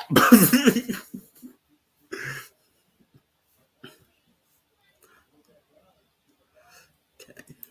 So okay. The task we now face will test the genius of the Black race. The Blacks in the United States are in the best position as a lead-off example for the rest of the African race. For such a movement will further change the course of history and inspire Black youth everywhere along with their elders, with a new vision, a sense of direction, and the kind of outlook that gives meaning to study as the source of inventions and new discoveries. When I read this line, I was like, but I've been thinking about this for a while. Man, you gotta look well, we and we gonna bring in, the Antilles too. Let's bring them in too. Let's bring it them too. But we all gotta look at ourselves like Ohio. As we go, so do the rest of everybody else. Because that's pretty much the case anyway. But as we go, so do the rest of everybody else. Who's who's in charge of girls? Are you in charge of girls? I am in charge of girls. Okay. You know what I'm talking about. It's separating the root from shell. Yeah, man. You know what I'm saying? But yeah, you take the leadership role. If you can lead everybody else, to be like you, then if you want to lead everybody else into power and and economics and a movement like that, you can surely do it. I mean, you was doing it, back in the day, you know, that wasn't so far back. I mean, you was doing it. You know what I'm saying? And you still can, about but yeah. But that's, that's one of the many tests you face. You have to awaken the genius. You know what I'm saying? But you the lead off man, first up the bat. You got Josh Gibson, you know what I'm talking about? And keep on hitting home runs, which that's what you do anyway. You hit home runs without very little effort. You know what I'm talking about? So, I mean, but that's if you're serious about, and that's what you talk about, and that's what you really own, then that's the task that's laid before you, you know. And was, like I said, was beautiful about this book is that he gives an actual plan, actual steps, you know what I'm saying, on what needs to be done and how you can get the ball rolling. You know what I'm talking about? So yeah.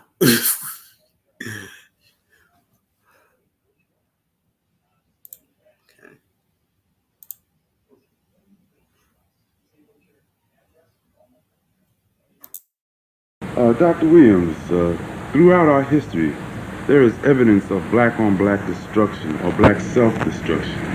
Is this true? Is there any type of pattern involved in this type of thing? Yes, I think there is a pattern which covers most of our history, but I think we need to look at the causes, and the causes are sometimes complex in the sense that they do not seem to be obvious. We ourselves are not aware of what has happened to us in the course of our history, so that we find that what we were doing 6,000 years ago, which mitigated against our own well-being,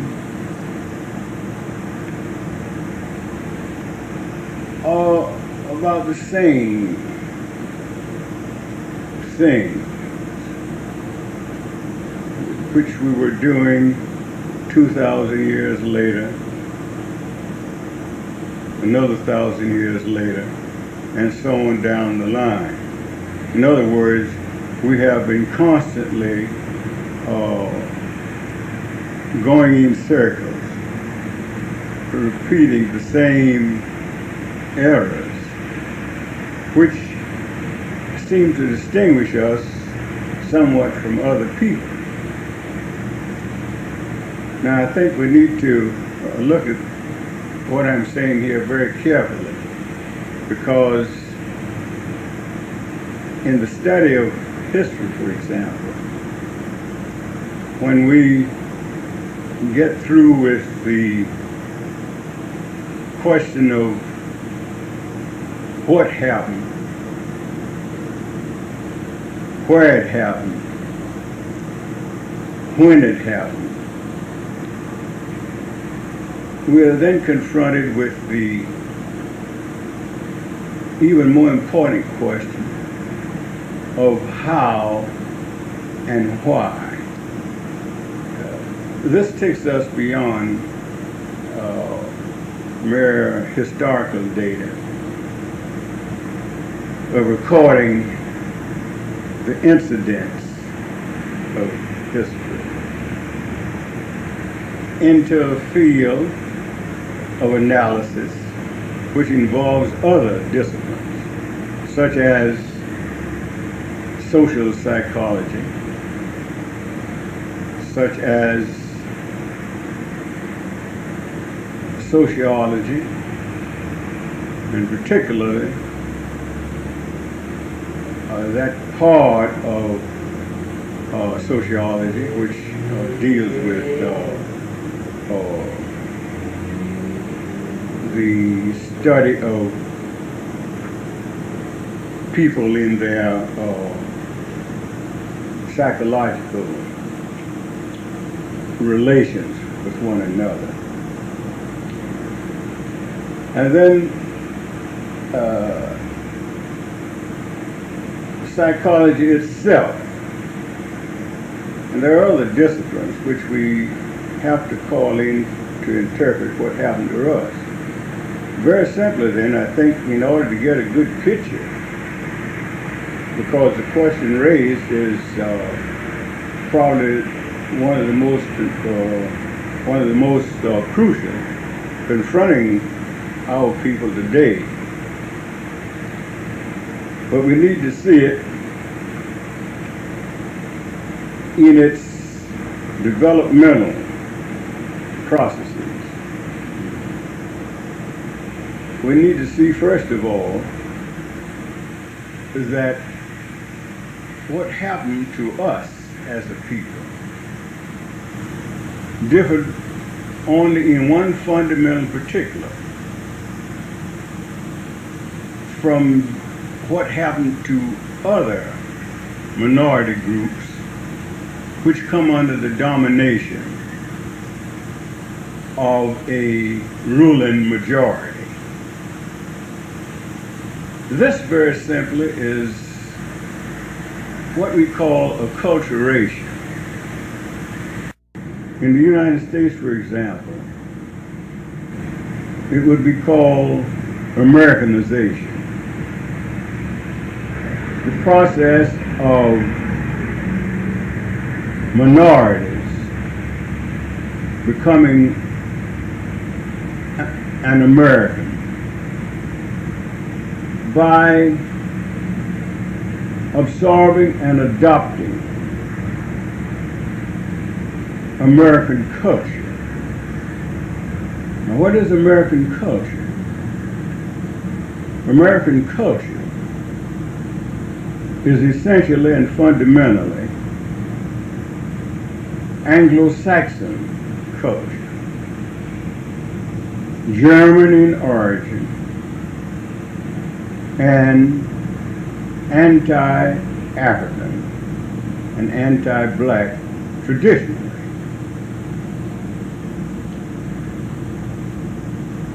Every group in this country, in becoming an American then,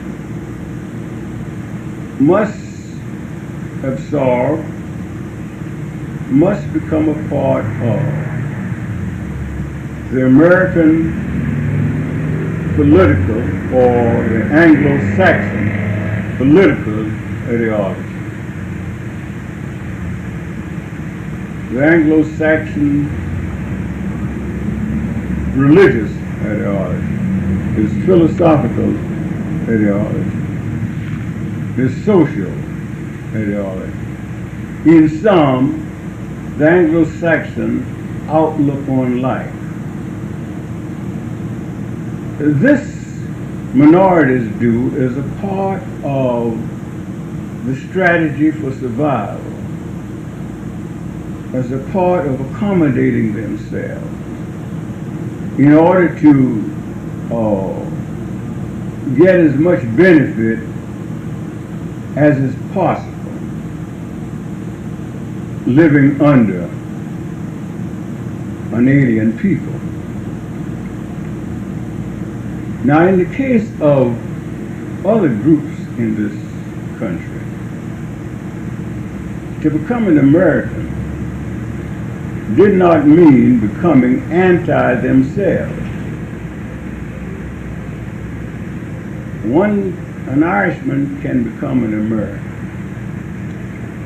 and still be loyally devoted to his mother country. So can the Pole. So can the Greek. So can any other ethnic group you might name, except the American blacks. They were cut off completely from their heritage, their history. They had nothing to rely upon, no frame of reference, except that of the white world. Their aspirations then had to be that of the white world. So that from babyhood on, they were learning the ways, the ideas, the aspirations, the outlook of the white man. Their studies were of the black children I'm referring to now, from the earliest primary school days on. Their studies were white studies. they saw nothing that indicated that they themselves were persons of equal worth. They saw everything to the contrary. The whole orientation was the worship of all things white and the degradation of all things black.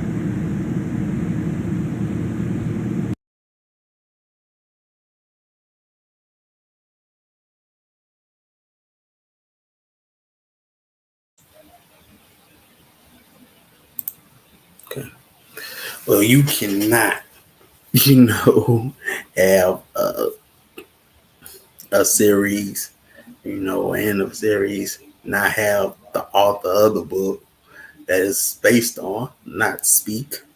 So we've always tried to put in some Chancellor. You know what I'm saying?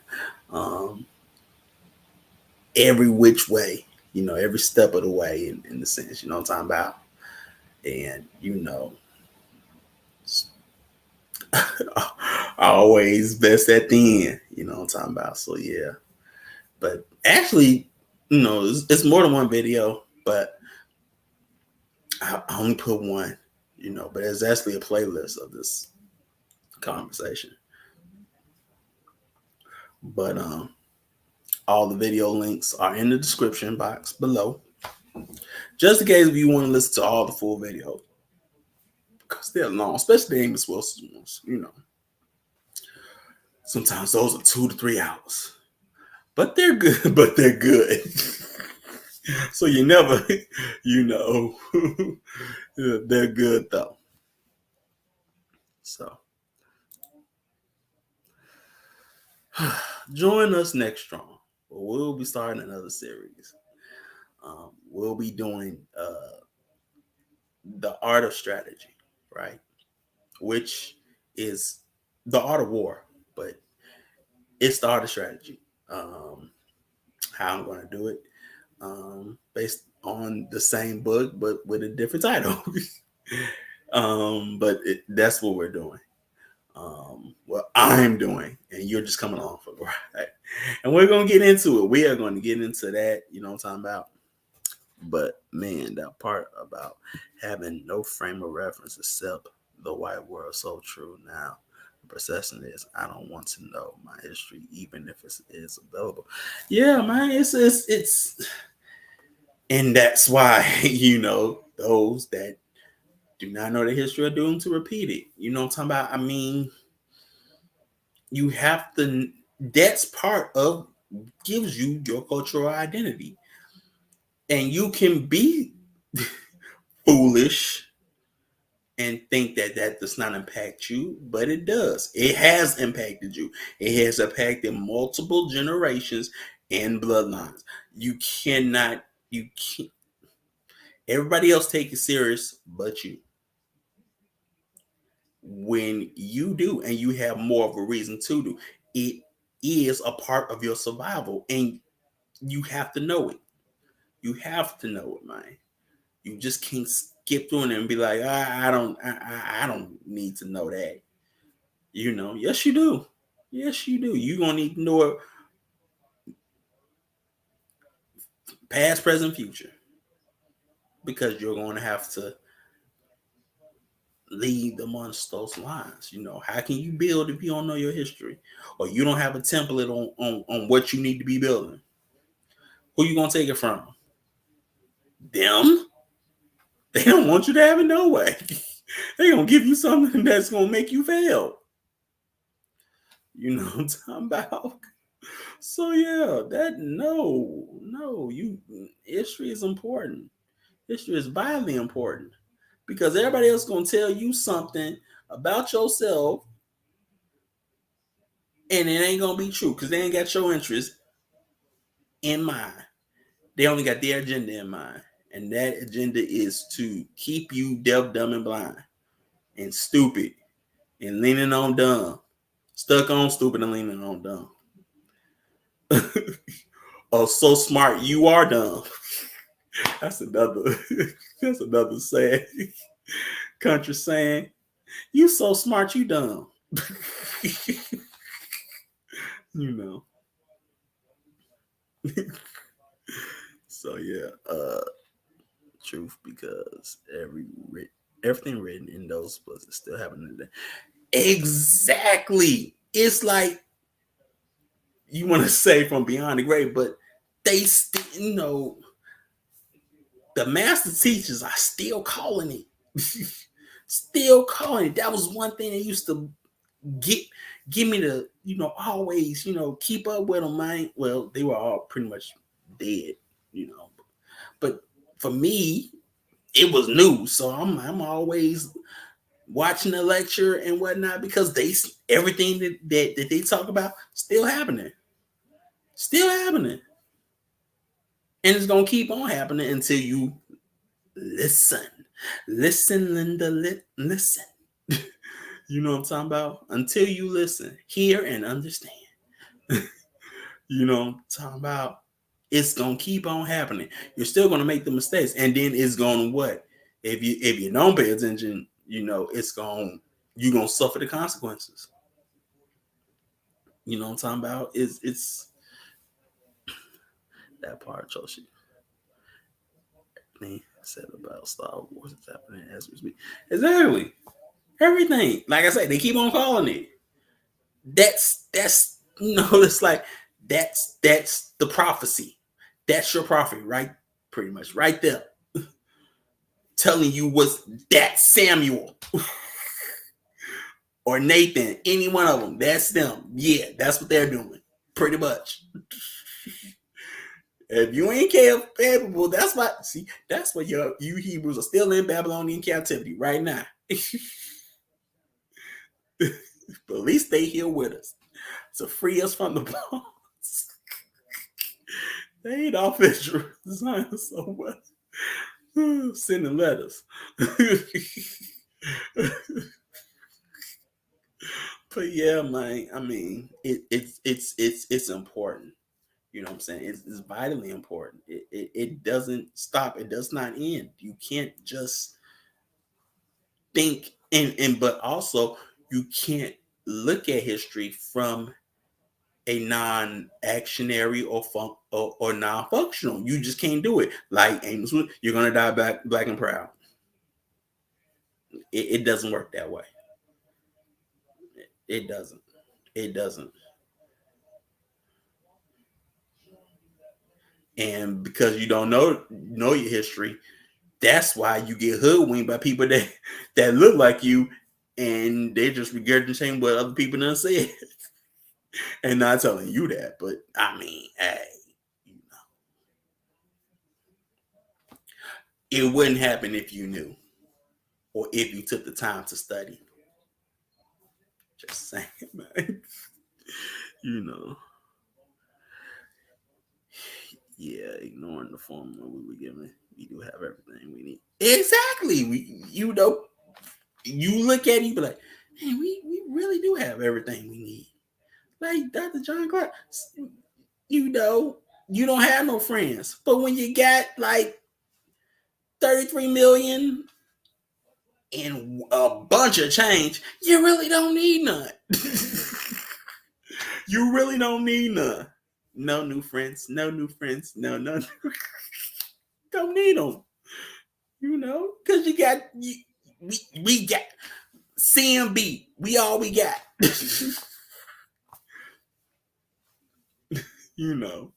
So yeah, man. We got a wealth of information and from those that's gone before us. You know what I'm saying? A wealth of information and a wealth of just gems, man. Gems, man. It's just mind-boggling.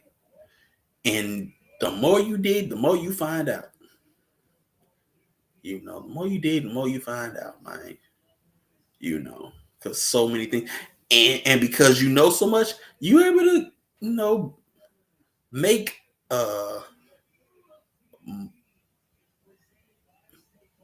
books and movies and TV shows that reflect your identity. You don't have to watch reality shows that just disintegrate cultural identity. Just, you know,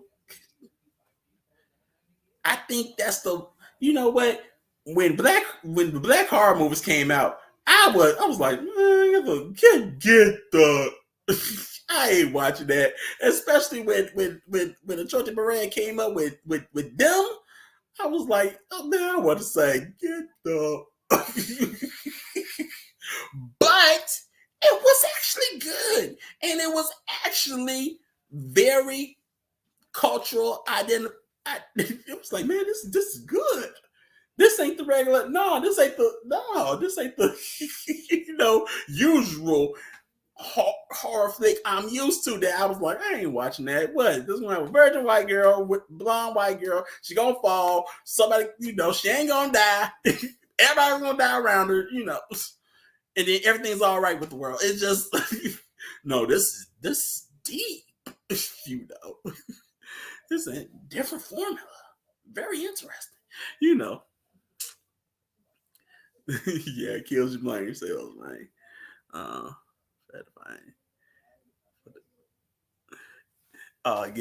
Give thanks. So, but like I say, next strong, we got art strategy. We're gonna get into that. And we have our new fellowship tomorrow. Then we have midday affirmations. And like I say, she view y'all on all digital media platforms because the homie keep on just coming out with new songs like ever strong. He just breaking them out. So check him out. You never know he got a new song coming out. So make sure you check that out. It kills your brain cells, sons. It kills your brain cells. Now I can't. It got cussing in it. But even when I did see that movie, nobody around. Kills your brain cells. Little kid cuss. See, I'm doing the whole movie. Doing the whole monologue as a kid. So yeah, man. But give thanks, everybody. I'll see y'all next strong. You know what I'm talking about? So, and look, have a good rest of your strong. And we gonna get into it next strong, and we gonna show up and show out like always. So, give thanks, everybody, and peace.